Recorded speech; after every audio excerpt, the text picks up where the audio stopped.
భగత్ సింగ్ యువకిషోరం స్వాతంత్రం కోసం పోరాడినటువంటి ఐకాన్, భారతదేశాన్ని యువతకు ఒక ఐకాన్ లాగా వెలిగినటువంటి భగత్ సింగ్ యొక్క వర్ధంతి సందర్భంగా SFI, DYFI, students federation, democratic youth federation సంఘాల ఆధ్వర్యంలో ఫిబ్రవరి 23 నుంచి మార్చి 23 వరకు ఒక నెల రోజుల పాటు నగరంలో విస్తృతంగా కార్యక్రమాలు చేస్తున్నారు. ఆటల పోటీలు, సెమినార్లు రకరకాల పద్ధతుల్లో చేస్తున్నారు. ప్రత్యేకంగా భగత్ సింగ్ దేశానికి ఒక ఆదర్శం, యువతకు ఒక ఆదర్శం.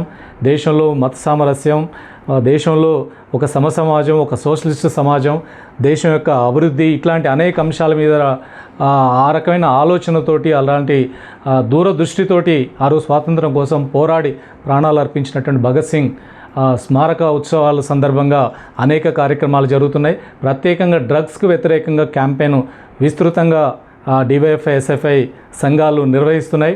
డ్రగ్స్కు దూరంగా ఉండాలి, డ్రగ్స్కు బానిక కాకుండా ఉండాలి.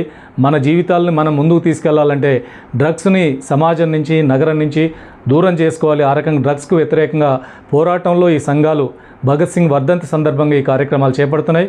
భగత్ సింగ్ ఆశయాలను ముందు తీసుకుపోవడం, డ్రగ్స్కు బానిస కాకుండా యువతను దూరంగా ఉంచే లక్ష్యంతో జరుగుతున్నటువంటి ఈ ఉత్సవాల్ని పెద్ద ఎత్తున యువత, విద్యార్థులు పాల్గొని విజయవంతం చేయాలని చెప్పి కోరుతున్నాను.